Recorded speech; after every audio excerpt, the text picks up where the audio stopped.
Tere! Ma loodan, et minu jaoks loodud audiolahendus endiselt töötab ja mind on kuulda. Hinnates jällegi selle põhjal, et kõik jääb väga vaikseks, siis paistab, et on küll.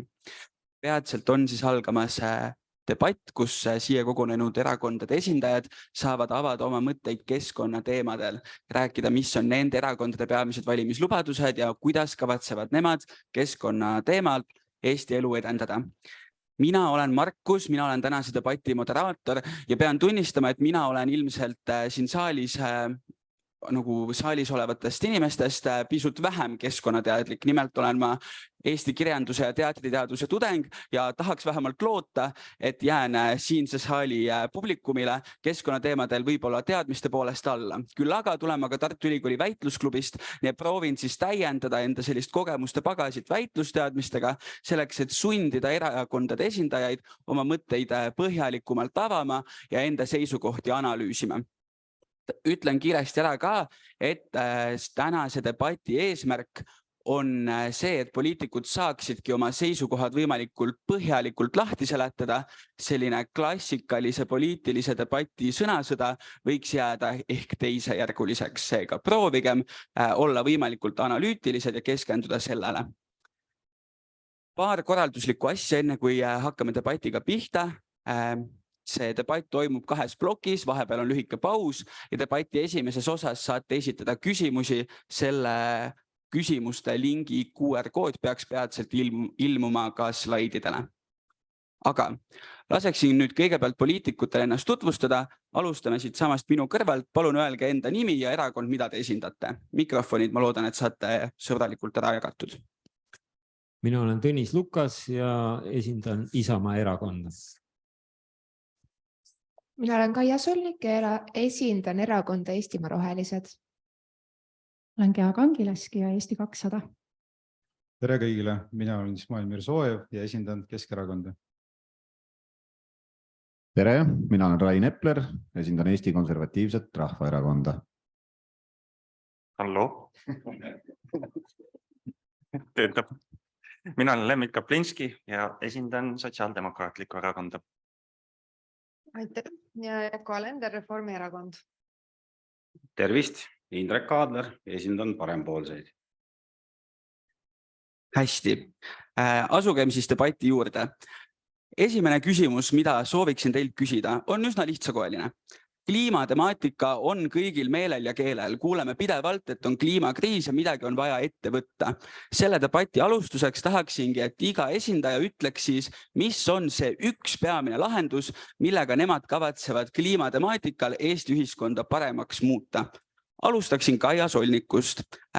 Olete Rohelist erakonnast, kogu teie programm peaks ju justkui keskenduma keskkonnateadlikule maailmavaatele. Mis on siis see üks peamine lahendus või peamine samm, kuidas kavatsete kliimakriisi mõjusid vähendada või ümber pöörata? Lihtne vastus on see, et energeetika korda. Et see hõlmab päris mitut asja. Me saame paugult lahti 90% oma jäätmetest, kui me lõpetame põlevkivitööstusega mängimise ja lisaks, kui me lõpetame ka metsa lugemise roheenergia alla, siis meie metsad ka tegelikult säilivad paremini, kui me neid ei põleta energeetika eesmärgil. Et siis taastuvenergia on kindlasti suund, mida me toetame, millesse me usume ja teadustöö ja innovatsioon selles vallas aitab tagada meil siis energiaturvalisuse ja ka tegelikult keskkonda samal ajal siis kaitsta. Aitäh. No Rain Epler, mulle tundub, et EKRE võiks justkui olla roheliste selline vastand, vähemalt on mulle kui peatsele valijale selline mulje jäänud. Keskkonnaküsimused jätavad teid vist pigem külmaks, valimisprogrammis kavatsete Eestit küll päästa erinevate kriiside küüsist, ent kliimakriisi ma seal nimekirjas ei näe. Kas see teema on üldse oluline või tegelikult kliimakriis jääbki teisejärguliseks? Aitäh. Vastupidi, meie hoolime Eesti keskkonnast väga ja sellepärast me oleme ka programmi kirjutanud selle teemaga haakuva lause, et meie seisame vastu hullumeelsele rohepöördele. Et täna selle kliimahüstreeria tuules püütakse meile pakkuda lahendusi selliseid, mis mina julgen väita meie keskkonnale võivad saatuslikuks saada, olgu see liigne päikese- ja tuuleenergiale keskendumine või meie kohaliku taastuva ressursi, milleks on Eesti mets, et selle majandamise liigne piiramine. Nii et ma arvan, et siin ei tohiks hurraaga minna valesid otsuseid tegema, kuna need otsused on väga pikaaegse mõjuga, et nende tagajärgi me näeme alles väga paljude aastate pärast. Aitäh!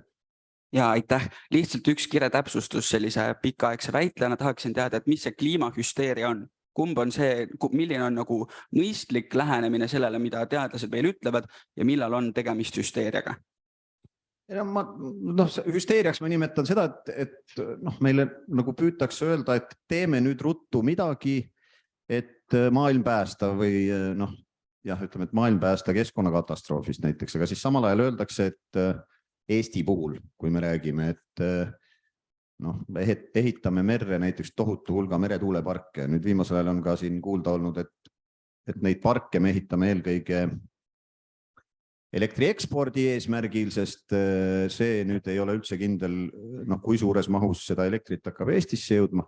Ma ei ole selle vastu, et meil mingi majandusharu on väga eksportiv ja meile raha toob, aga siis peaks seda selgelt ka väljendama selliselt, miks me midagi teeme ja tegelikult see keskkonna mõju nende mereparkide ehitamisest jääb ju Eestile, eks ole, kui me vaatame maailma uudiseid, siis jah, kliimamuutused on maakeral ju kogu aeg olnud, aga nüüd öeldakse, et teeme ruttu midagi ja siis me suudame selle ringi pöörata, samal ajal suured riigid, võtame kas või Hiina, ma ütleks, panevad auru juurde. Hiina on teinud ju sellise kavala lükk, et ta ütleb, et 2050... Olgu, ma arvan, et saime juba üsna hästi aru küll, et liigne selline kiirus on see probleem. Ma lihtsalt ei taha, et bioteaduste selts minu peale pahaseks saaks, et ma moderaatorina ainult ühele inimesele sõna annan. Pärast saame veel edasi rääkida. Liiguks praegu edasi sotsiaaldemokraatide juurde. Mis on teie meelest peamine lahendus selleks, et kliimakriisi mõjusid vähendada? Kompleks probleemidele ei ole ühte lihtsat lahendust ja ma arvan, et sotside tugevus võib-olla ongi see, et me näeme seda suuremat pilti. Et vaatamata võib-olla minu isiklikele seisukohtadele, nendes küsimustes on täiesti selge, et me peame läbi rääkima sellised teemad nagu metsandus, põllumajandus, liikumine, linnaruum, energeetika, nii edasi. Sotsid pakuvad oma programmis kõikidele nendele teemadele nagu mingisugust pidepunkti, et kust võiks hakata seda harutama.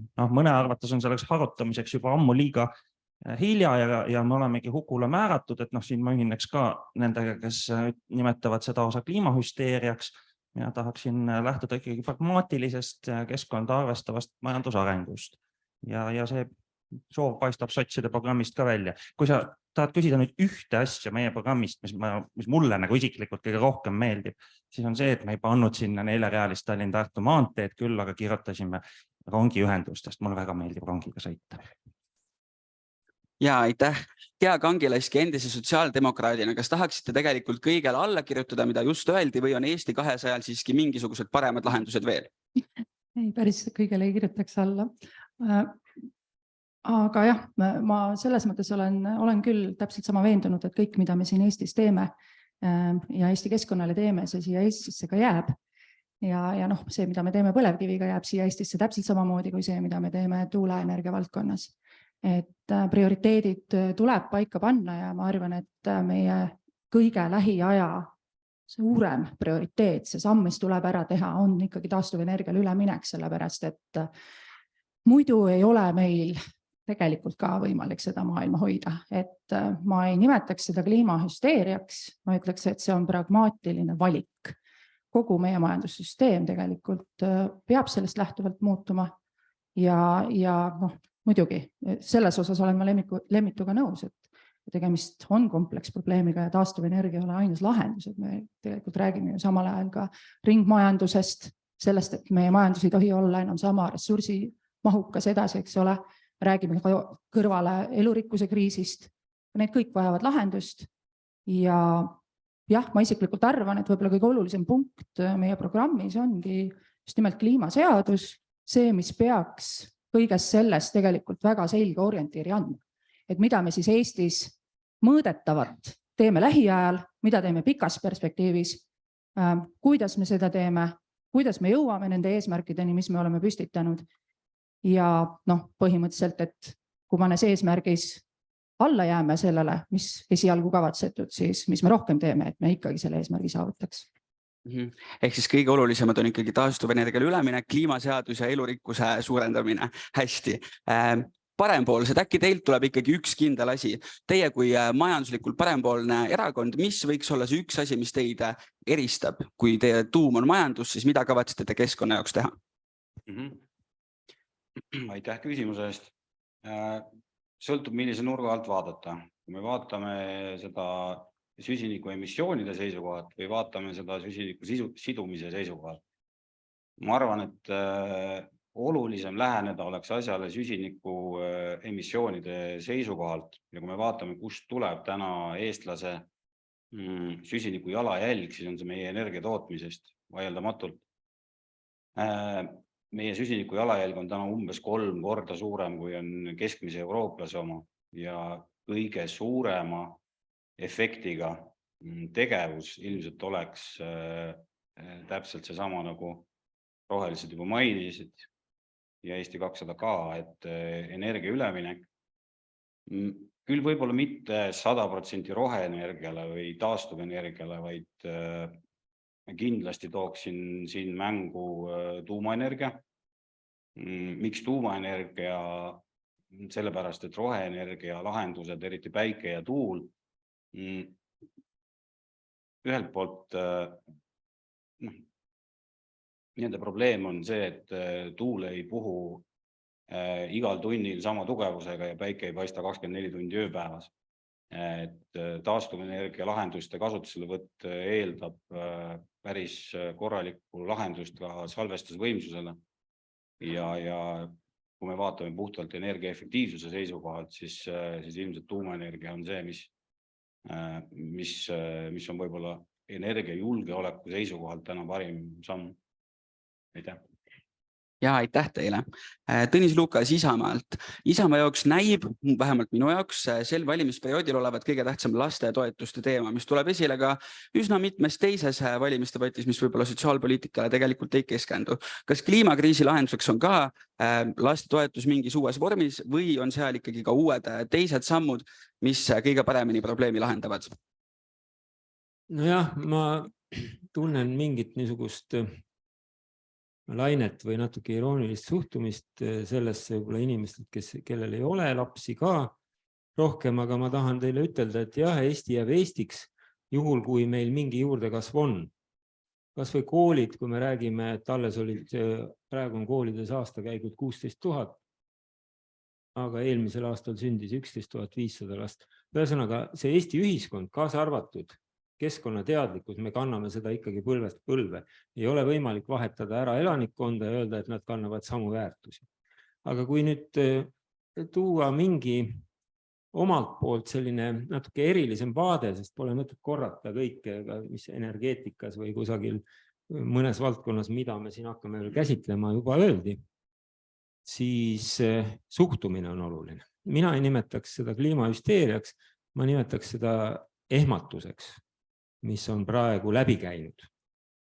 Ehmatus tarbija ühiskonna või tarbimisühiskonna tulemuste suhtes. Aga ma toon näiteks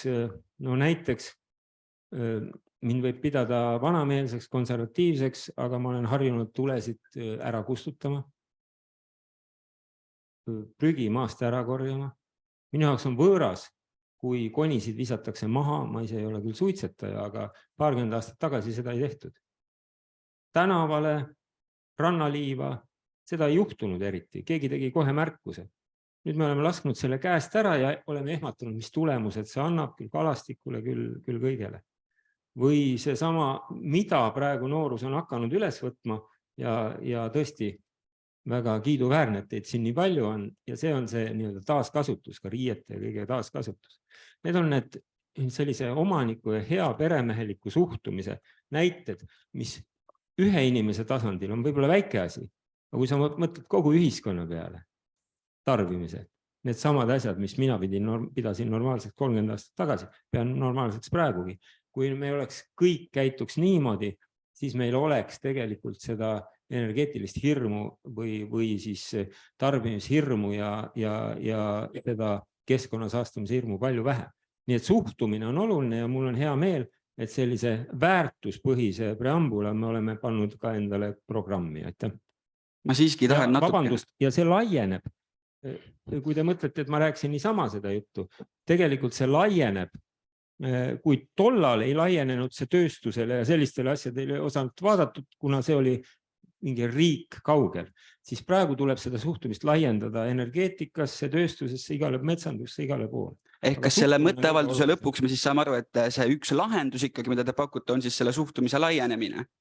Selle suhtumise laienemine tõepoolest, et normaalne suhtumine, mis on vahepeal ära kadunud, et me oleksime kokkuhoidlikud. Hästi, aitäh teile.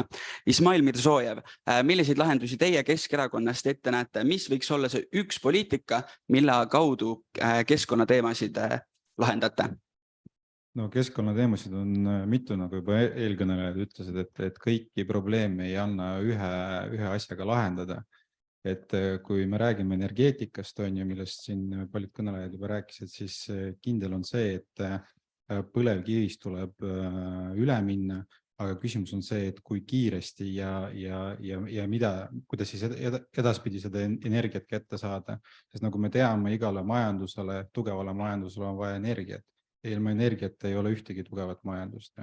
Ja kui me räägime siin iseseisvusest, siis igale iseseisvale riigile on vaja siukest energiatootlikkust, et nad suudaks oma riiki nii-öelda katta energiaga.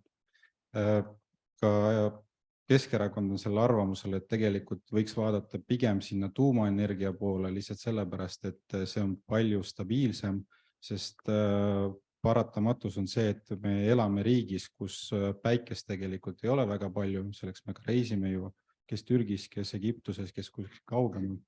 Ja tuuleenergia ei ole ka, seda tuult ei ole kogu aeg ei puhu. Ja aitäh, loodan, et selle tuumaenergia ja muud energialiikide kohta jõuame sellest veel hiljem rääkida, aga praegu annaksin sõna Yoko Alenderile, kes ei ole veel sõna saanud. Mis on Reformierakonna meelest see kõige õigem lahendus või üks lahendus, mis teie meelest on kõige positiivsema mõjuga? No kindlasti on selleks valdkondlik teekaartide kokkuleppimine kliimaseaduse kaudu, aga seda eelnevat kuulates ma ei saa jätta mainimata, et ülioluline on ikkagi ka keskkonnahariduse kaasajastamine, toomine koolidesse kõikidele tasanditele. Et praegu ma oleks tahtnud seda isegi pakkuda. Ja taastuvenergiale üleminek, sellega me oleme juba alustanud õnneks, nii et need valikud on selles mõttes tehtud. Taastuvenergia 100, Eesti toodab aastaks 2030 sama palju taastuvenergiat, kui me ise tarbime, nii et me ei pea enam juurdlema selle üle, kas päike, tuul ja salvestus on vajalik. See on seadusesse kirjutatud ja analüüsid seda ka toetavad. Aitäh. Hästi, aitäh. Eks loomulikult on see küsimus mitmetahuline, aga sellise väikse soojendusülesandena saime vähemalt ühe lahenduse küll kätte, mõnelt isegi rohkem. Ma tahaksin väga liikuda edasi teise teema juurde, et minna kohe selle teemaga rohkem süvitsi. Me teame, et sellel on mitmeid tahke, võiksime siis proovida võimalikult paljusid neist selle 1,5-tunnise debati jooksul avada. Tõnis Lukas, nägin, et tõstsite näpud üles, kas tahate siiski ühe lühikese repliigi kellegi vastu? Jumala pärast mitte kellegi vastu. Ma tahtsin Yoko Alendri poolt öelda, et raporteerin siis, muidugi see on alaliselt 20 aastat oleme seda teinud, nii kaua kui mina mäletan, aga hommikul ma kirjutan siis haridus-teadusministrina keskkonnaministriga alla.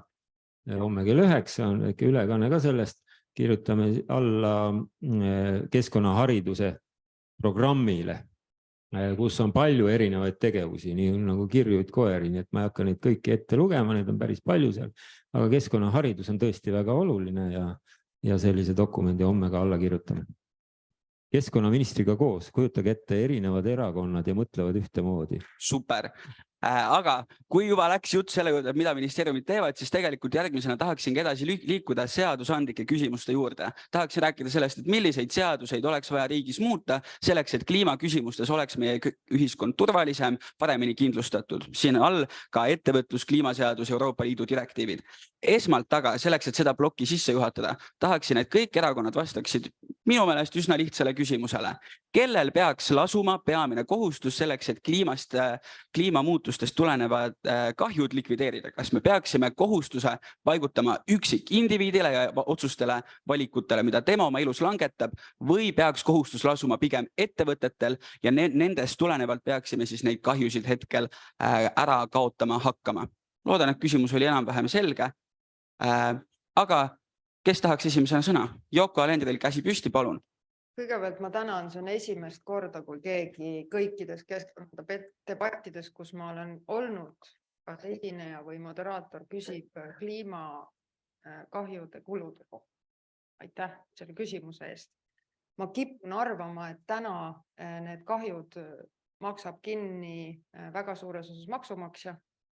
Ehk siis me kõik ja ma arvan, et ettevõtjad ka loomulikult oma kaotatud käivetes selles mõttes tegelikult me kõik maksame neid kahjusid kinni, aga see, millele ma tahan viidata, on käsitakse, et mis looduskaitse maksab, eks ole.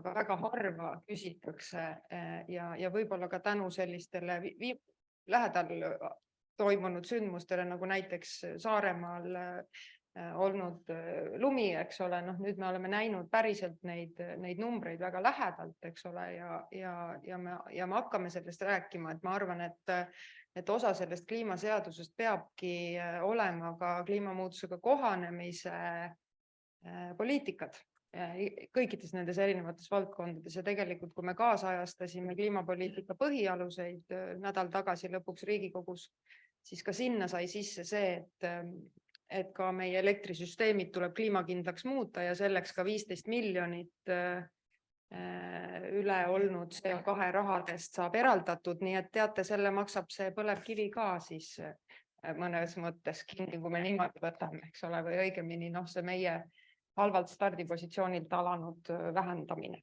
Et tegelikult maksumaksja maksab. Rain Epleril oli esimesena näeb püsti, ma nägin, nii et teile siis kommentaar. Ja küsimus selles mõttes jälle, kui me räägime komplekssest probleemist, et kus need kulud siis tekivad ja kuidas nad tekivad. Et ma mõtlesin, et siin ongi hea nagu näitlikustada võib-olla selle energeetikapöörde kaudu, et Yoko väga huvitavalt ütles, et nüüd on rööpad maas ja nii me teeme. Ma julgen väita, et tulevad valimised ja enne 2030 tuleb veel valimisi, et see riigi suunamuutus ikkagi on vastavalt valijate mandaadile, aga nüüd selle asja sisu juurde, et kui me nüüd ütleme, läheme seda teed, et me läheme suurte meretuuleparkide ja ka teatavas mahus päikeseenergia peale, siis me tegelikult neid ehitades tekitame nii suure heite kui ka muu koormuse keskkonnale. Nende asjade eluiga, ma räägin siis tuulikutest ja päikeseparkidest, kusagil 20-25 aastat. Et kui nüüd siin suure hurraaga öeldakse, et 2030 me toodame 100% elektrit taastuvast, siis jah, me võime selle saavutada. Aga küsimus on, mis juhtub 2050. Ja me teame, et juba praegu on tegelikult suur mingite materjalide, toorainete defitsiit, mis selleks pöördeks vaja on. Ja vaata, siis me jõuame sinna, et 2030 oli korraks 0 ja 50 on kahju. Ja siis on see, et kes see tegi ja kes see maksab. Ja teine aspekt, et siin paljud mainisid tuumajaama ja meie oleme ka väga selgelt tuumajaama poolt jälle üks kulude pool. Täna on Eesti elektrivõrk ehitatud üles selliselt, et tootmine on ühes kohas ja võrk viib selle üle Eesti laiali, kuni Sõrvesääreni välja. Selleks, et taastuva energia peale üle minna, peame me võrgu ülesehitust väga kapitaalselt muutma, matma sinna palju raha ja ka ressurssi.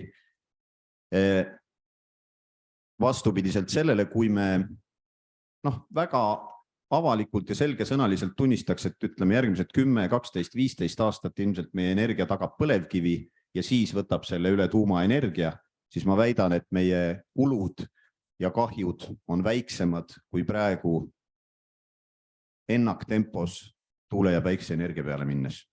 Aitäh. Aitäh. Kea Kangilaski ja siis Lemmit Kaplinski järgmisena teil sõna. Ma väga sekundeerin siin Yoko arvamusele, et väga tore, et selle kohta küsitakse. Aga olen jah ise täiesti veendunud, et vastutust saab ikkagi panna selle õlgadele, kes seda vastutust kanda saab. Ja see tähendab ka seda, et kuigi me kõigi kliimakahjude eest ju kanname loomulikult tervikuna ühiskondlikku vastutust, siis siin tuleb regulatiivselt väga selgelt otsida see koht, et kuidas me need ressursimahukad uutele ettevõtmistele ikkagi maksukoormust seame. Praegu me oleme selle lahendanud, eks ole, keskkonnatasude ja koormatiste näol. Ilmselt see vajab tuleviku vaatest läbi analüüsimist palju täpsemini. Ja kui nüüd minna nagu selleni, et kas ettevõtted või eraisikud, siis on selge, et see süsteem, nagu ka Yoko ütles, et kuni meil maksumaksja nagu, või siis nagu kõik need lõppkulud nagu tervikuna kannab, päris õige ei ole, sellepärast, et siin on meil tõesti võib-olla üksikisikuna nagu väga vähe sellist suunamise võimalust ja tegelikult nende otsuste nii-öelda suunamise võimalust, et selleks me tegelikult oma esindajaid Riigikogusse valimegi, et nad seda vastutust paremini ja õiglasemalt ümber jagaks ja et liiga palju seda koormust maksumaksjate õlgadele ei jääks. Aitäh, Lemmik Kaplinski, siis Tõnis Lukas ja siis Ismail Metsoja. Ja ma kõigepealt lisan siin minu pinginaabrite vestlusele natukene. Saaremaal ei olnud elektrikatkestus nüüd sellepärast, et on kliimamuutused. Et see on natukene selline ülepingutatud väide. Saaremaal tulid elektrikatkestused sellepärast, et seal sadas lund, mida seal ikka sajab, aga sealsed mitukümmend tuhat kilomeetrit liine. Meil ei ole raha, et neid välja vahetada. Tänapäevaste vastu meil ei ole raha, et sealt liinikoridore laiendada niimoodi, et oksad vastu neid palju traate ei käiks ja nii edasi. Ja Rain tõi väga hästi välja selle, et meie elektrisüsteem on üles ehitatud ühel viisil. Narva poolt pumbata üle Eesti seda elektrit laiali. Seda elektrisüsteemi, mida me täna isegi ei jaksa ülal pidada, on ehitatud Eestis julgelt üle 100 aasta. Me nagu päriselt usume, et me 10 aastaga ehitame samas mahus kõrgepingeliine teistpidises suunas. No vabandust, see ei ole võimalik. Numbrid ei toeta seda mitte kuidagi. Ehk mina ennustan, et 2030. aastaks me võime kirjutada programmidesse mida iganes, aga seda 100% taastuvenergiat me ei saavuta. Eriti kui teostub see lootus, et biomassi põletamine võetakse taastuvenergia kategooriast välja, mis moodustab täna Eestis 2/3 taastuvenergiast, aga see selleks. Ja tegelikult küsimus oli ju selles, et kes on süüdi. Ja minust see on väga rumal ja vale küsimus. No offense nagu moderaatorile, eks ju. Et mis kasu meil on sellest, et me nagu seda inglise keeles blame game'i või süüdistamismängu nagu mängime. Et kehtestame tootja vastutuse, ütleme, et Rakvere lihakombinaat peab mingisuguse ligase peekonipaki tagasi võtma ja selle ümber töötlema, sest nemad on pahad tootjad ja nemad on süüdi, eks ju. See ei aita meid mitte kuidagi. Me kõik tarbime neid asju, mida meil on vaja. Meil on vaja süüa, meil on vaja riideid, meil on vaja mingil moel transporti, meil on vaja soojust, valgust, selliseid asju. Ja kes siis süüdi on? Kas meie, et me tahame neid asju tarbida või need, kes meile toodavad neid asju? No see ei ole õige küsimuse püstitus. Küsimuse püstitus on see, et kuidas me saame paremini. Ja siin on ainult üks vastus. See ei ole plastkõrte ära keelamine, see on innovatsioon, tehniline innovatsioon. Aitäh. Aitäh, Tõnis Lukas. Küsimus algas sellest, et kes kuidas peaks reguleerima. Ma arvan, et me seadusandluse punkti juurde veel jõuame või ei jõua, ma ei tea. Kui ei jõua, siis ma ütlen oma seisukoha ära, et ma arvan, et meil on piisavalt seadusandlust, mida kohandada ka praegusele olukorrale, meile keskkonnaseadustiku üldosa seadus, meil on mitu asja veel, nii et Isamaa ei ütle lihtsalt deklaratiivselt, et nüüd on uut seadust vaja, kliimaseadust ja siis on kõik lahendatud. Kui rääkida üksikisiku ettevõtte või ühiskonna niisugust vastutusest, siis see on see sama näide, mis ma tõin. Ja küll, seda ei pööra tagasi, muidugi ei hakka kõigi järgi käima. Ja kasvatust võib-olla on võimalik parandada. Aga see on see sama asi, et kui ma viskan, mina ei viska, kui ma viskan suitsukonni maha. Keda siis vastutusele võetakse? Kas seda firmat, kes ei koristanud seda õigel ajal ära, kui jälle aadlikud tööle läksid, eks ju? Et olgu hommikuks puhas. Õhtul lagastame, käime baarides, uisutame niisama, eks ju, viskame kõik maha, aga firma tehku hommikul korda. Päris niimoodi seda asja lahendada ei saa. Ja ütleme siis vähemalt seda, et kes ikkagi tossusid ise põletab oma õues või autokumme, seda peaks ikkagi individuaalselt ka vastutusele võtma. Ei ole nii, et ühiskond maksab kõik kinni. Et ma tahan öelda, et siin on individuaalne vastutus ka kindlasti. Aga teemades, mida siin juba käsitleti, Isamaa arvab, et 2030. aastaks on võimalik kindlustada see, et me oma energiavajaduse katame kõik ise erinevatest vahenditest. See tähendab, et praegused ja praegu üles putitatav uus põlevkivijaam jäävad töösse. Aga muidugi võtame, kuna energeetika vajadus tegelikult suureneb ju kogu aeg, siis võtame võimalikult ka taastuvenergeetika ressursse, aga ühesõnaga me peame ise olema suutelised kõik ära. Nii et see maht, mida me suurendame siin, on muidugi taastuvenergeetika ja Isamaa toetab kindlasti taastuvenergeetika erinevate võimaluste ärakasutamist, maksimaalselt kiireid planeeringuid, aga sinna juurde peab ka jaotusvõrk olema. See on täitsa selge, seda siin ka puudutati. On ilmselge soov ikkagi jõuda valimislubaduste juurde pidevalt tagasi, aga nüüd siiski Smail Mirzojev, kellel peaks olema see vastutus, äkki teie vastate siis ikkagi sellele algsele küsimusele algusest peale kohe? Vastutus, et ma arvan, see vastutus on igal ühel meist, sest tegelikult kõik muutused algavad iseendast. See, mis Tõnis tegelikult rääkis, on täiesti õige. See, kuidas me käitume, kuidas me kasutame seda energiat, on ju, kas me lülitame tuled välja, kui seal me ruumis ei ole, kas me viskame koni maha ja nii edasi. Tegelikult Eestis on veel see käitumine suhteliselt okei. Et me tegelikult mõtleme nendest teemadest, me mõtleme kliimast, me mõtleme loodusest, on ju, ja üldse soovime olla loodusele lähemal. Aga kui me vaatame ümberringi maailma, on ju, kuidas nemad seda prügi majandavad, kuidas nemad siis neid tööstusi kivisöega kütavad, on ju, siis see on täiesti teine pilt. Nüüd, kui me räägime kliimast kui tervikust, on ju, siis tegelikult kliima ei ole ainult Eestis. Kliima on terves maailmas. Ja see, kui me väikse riigina mingi hästi suurt muudatust teeme, kui palju see mõjutab tervet maailma, tegelikult ega väga palju ei mõjuta. Aga nagu ma ütlesin, see kliimamuutus ja kogu see vastutavus algab inimest iseendast. Et kui meie näitame eeskuju, siis küll tulevad need ka suured riigid kunagi järgi võib-olla sellega kaasa. Okei, aga algab inimesest, aga lõpeb kus? Et kas Keskerakond tahab teha seaduse, et igaüks peab panema tule kustu ja siis on keskkonnamured lahendatud või peab seadusandlus jõudma ikkagi kaugemale? Teate, ma olen ise haridusinimene ja ma võiks öelda, et tegelikult haridusega on hästi palju võimalik teha, kui me viime sisse haridusse selle nii-öelda kliimaõpetuse või nii-öelda keskkonnasäästliku käitumise, on ju, siis see tegelikult ka juba päris palju muudaks maailmas. On ju. Kui te küsite aga sellest, et kuidas nagu Eestis on see võimalik teha, siis tegelikult on valimised meil siin 2 nädala pärast, eks siis tuleb igal ühel minna ja teha see õige valik, et järgmine valitsus võtaks paremad otsused vastu kui eelmine. Okei, aga kui proovida siiski jääda nüüd selle vastutuse ja seadusandluse küsimuse juurde, siis äkki näiteks roheliste esindajal, kellel peaks lasuma see vastutus, kelle suunas me peaksime tegema seadusandlikke muudatusi, et vähendada keskkonnakahjusid? Saastaja. Et meil on ka programmis see väga selgelt kirjas. Saastaja maksab, mis on ka Euroopa roheleppe põhimõte, et see, kes saastab, see vastutabki põhimõtteliselt ja see võib olla inimene, see võib olla ettevõte, see võib olla riik.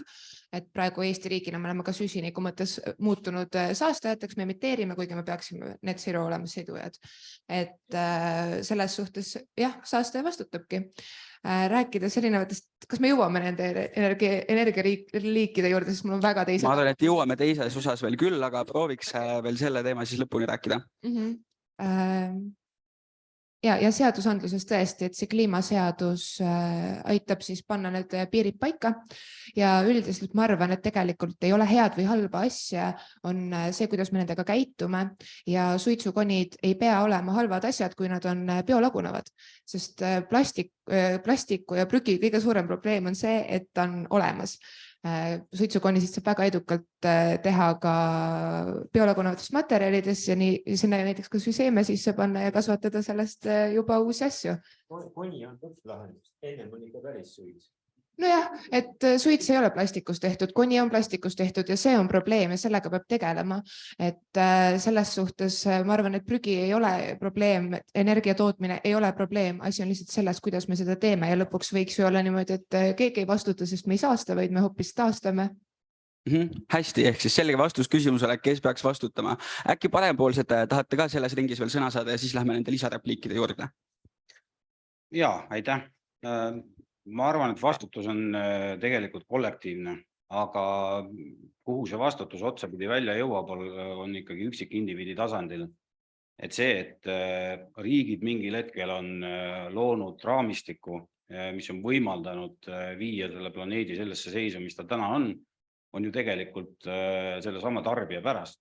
Ja need ettevõtted täpselt samamoodi on tootnud neid tooteid ja on saastanud keskkonna eelkõige selle nimel, et tarbijale pakkuda seda, mida tarbija on küsinud. Nii et selles mõttes, kui me peaks otsustama või mõtlema seda, et kes vastutab, siis oleme väga selgelt ise kõik need vastutajad. Et riik saab siin luua raamistiku, reeglistiku, kuidas peaks toimuma. Ettevõtted saavad vahest ehk ressurssidega natukene rohkem toimetada ja ka ütleme selle probleemi likvideerimisest tegelikult ka kasumit teenida. Aga kokkuvõttes ega suures plaanis nagu mitte midagi enne ei muutu, kui me ise enda käitumist ei muuda. Aitäh. Nõus, et riik saab luua raamistiku, aga millise raamistiku siis parempoolsete meelest see riik looma peaks ja kes peaks olema siis selle raamistiku keskmes just vastutuse punktist vaadates? Raamistiku keskmes on lõppude lõpuks ikkagi inimene, et kes need ettevõtted on. Ettevõtted on samamoodi kogum mingitest inimestest. Ettevõte kui selline ei ole ju mingisugune elav ja mõtlev entiteet. Aga milliseid raamistikke saab riik luua on näiteks ütleme, uute tehnoloogiate kasutuselevõtt. Kas või planeeringu menetluste kiirendamine selle asemel, et tuuleparke menetleda 4 aastat. Me võime seda teha tegelikult kuudega ja naaberriik Läti, kes teeb seda umbes täpselt 4 korda kiiremini kui meie, on nii-öelda üks näide sellest.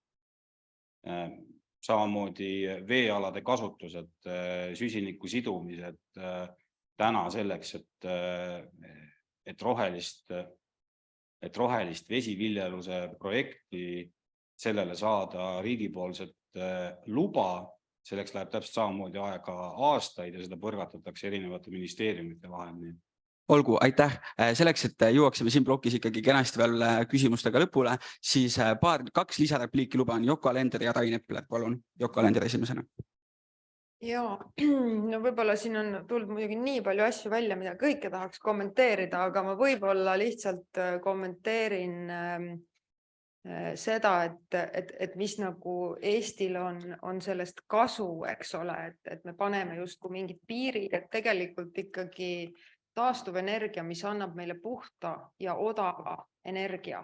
Ja täna meil ei ole teda sellepärast, et me oleme munenud.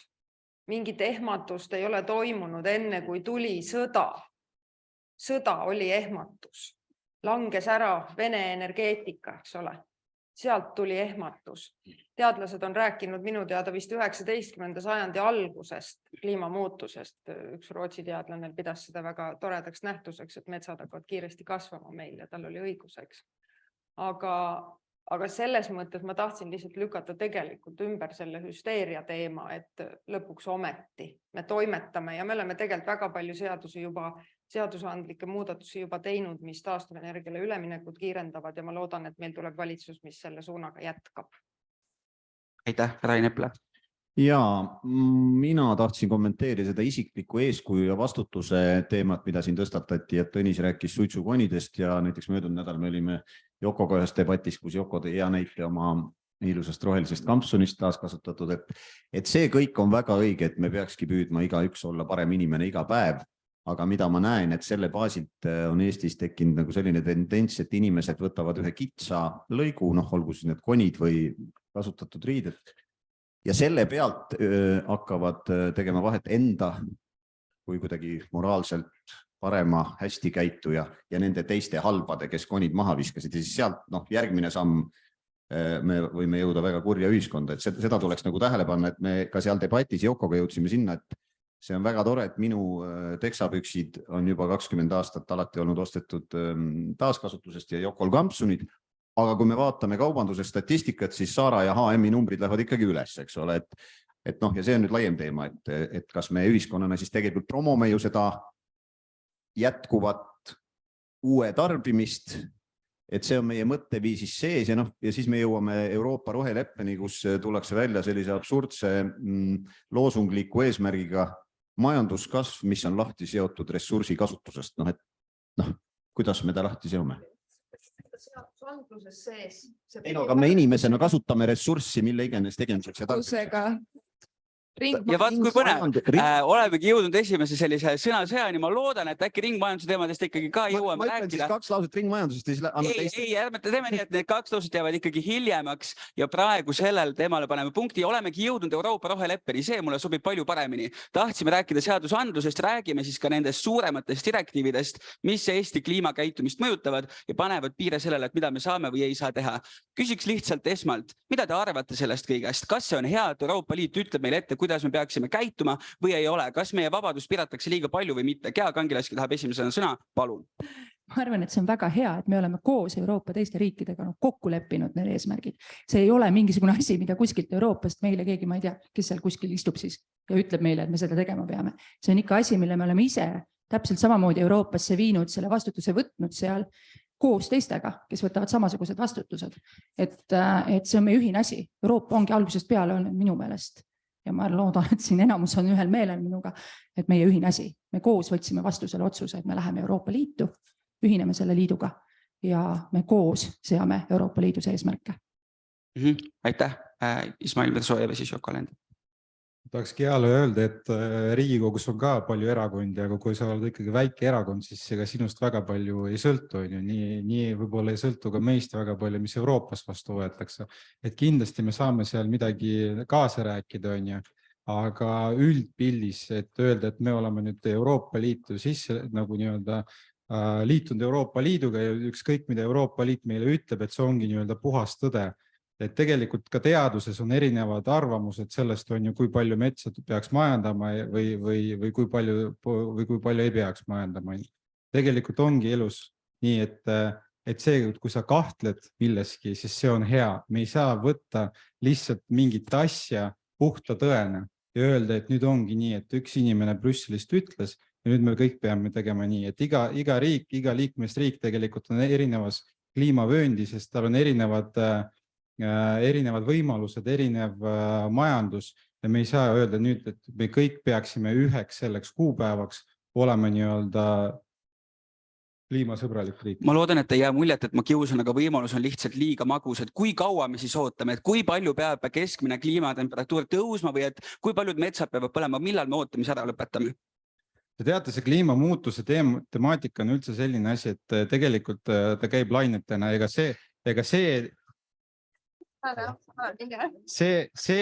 kui me hakkame nüüd ütlema sellest, et nüüd kliima järsku mingi aja pärast me lihtsalt sureme ära ja põleme ära, et mina seda väga ei tahaks uskuda. Tõesti fakt, et me üks päev sureme.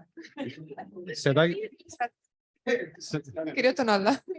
Et jah, aga selles mõttes, et inimkond nüüd välja sureb, et see on selline asi, et jah, kui me mitte midagi ei tee sellega, siis nii võib juhtuda, aga ma ei usu, et inimkond mitte midagi ei tee sellega. Me oleme alati innovatsiooniga edasi läinud, me oleme alati edasi arenenud ja see on üks arengukoht, kus peame me jälle ühe uue hüppe tegema.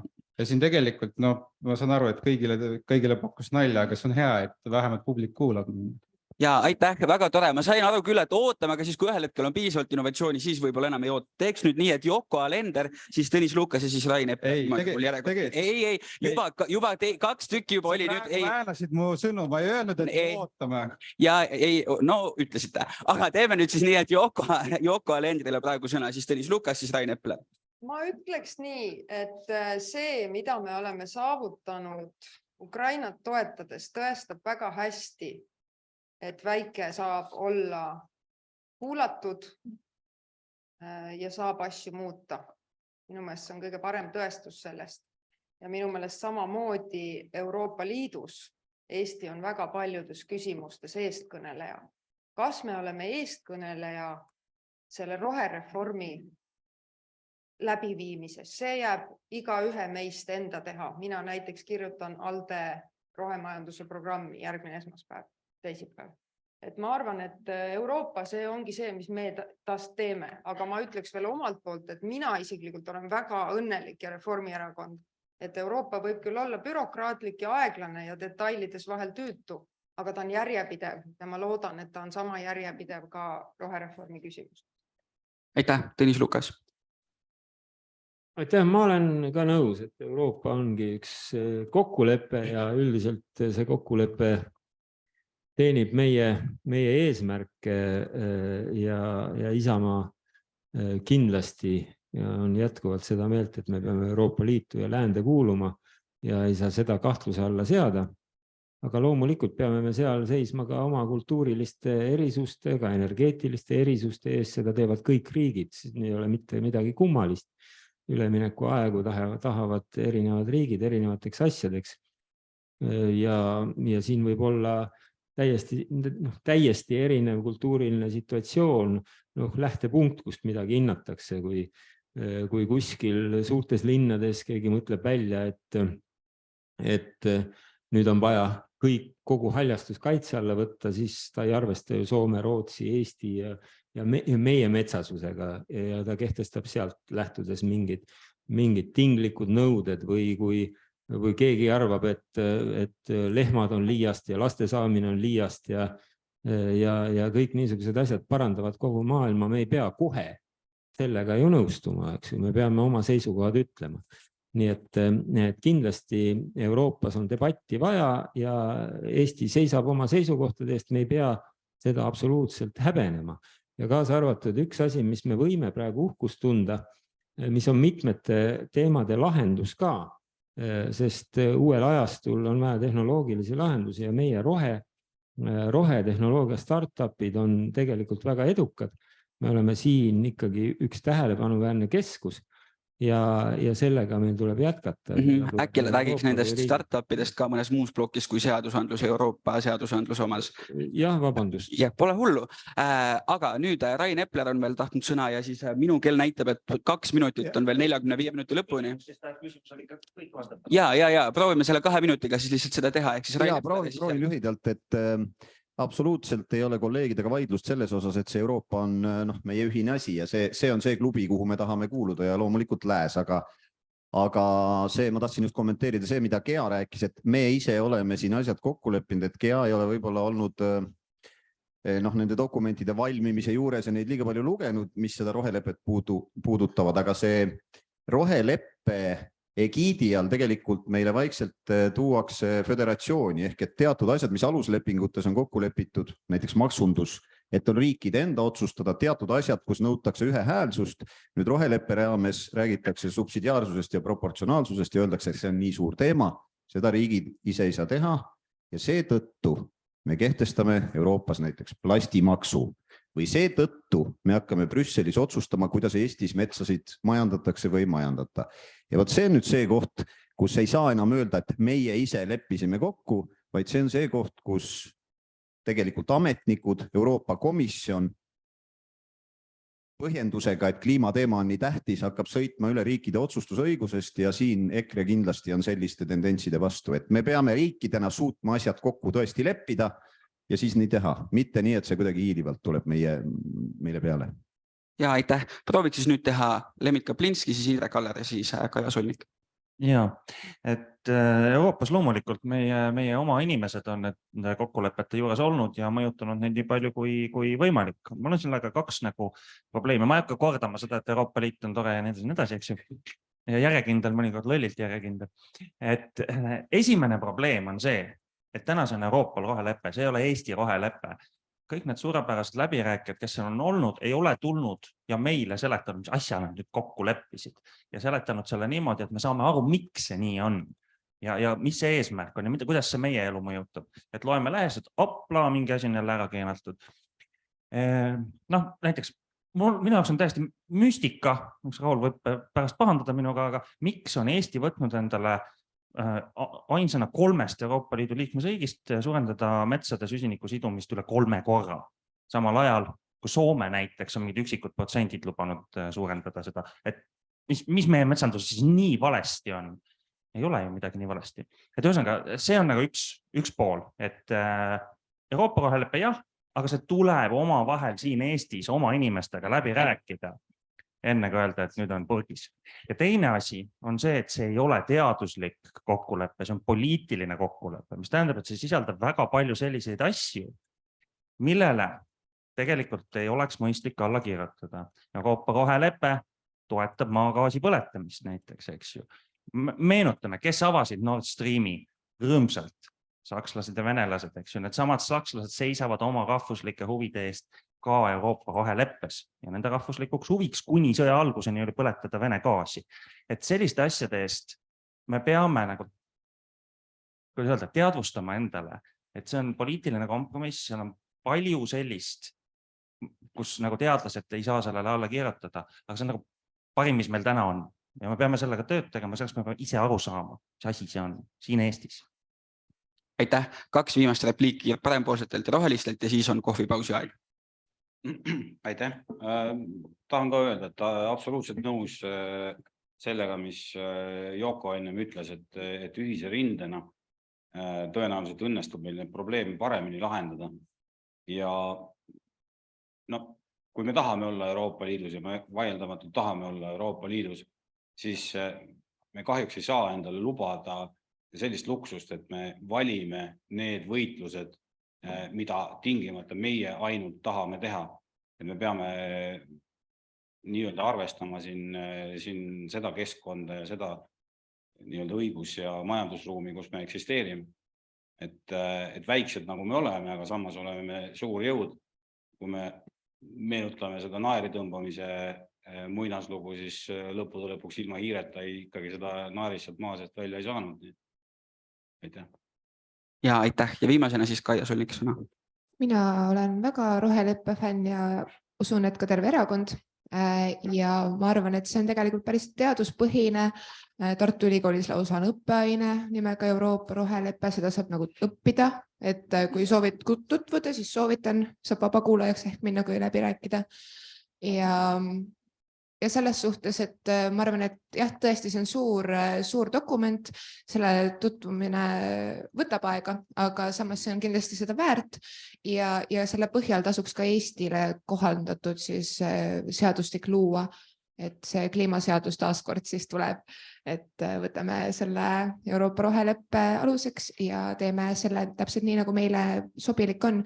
Ja miks metsandussektor peaks siduma süsinikku, siis see on minu arust väga vale, et ta praegu emiteerib seda, sest mets peaks olema süsiniku siduja. Punkt. Olgu, sellise kena konkreetse mõttega lähme nüüd pausile. Teeme nii, et kohvipausid tuleme tagasi 19.35 ja lähme debatiga edasi. Aitäh!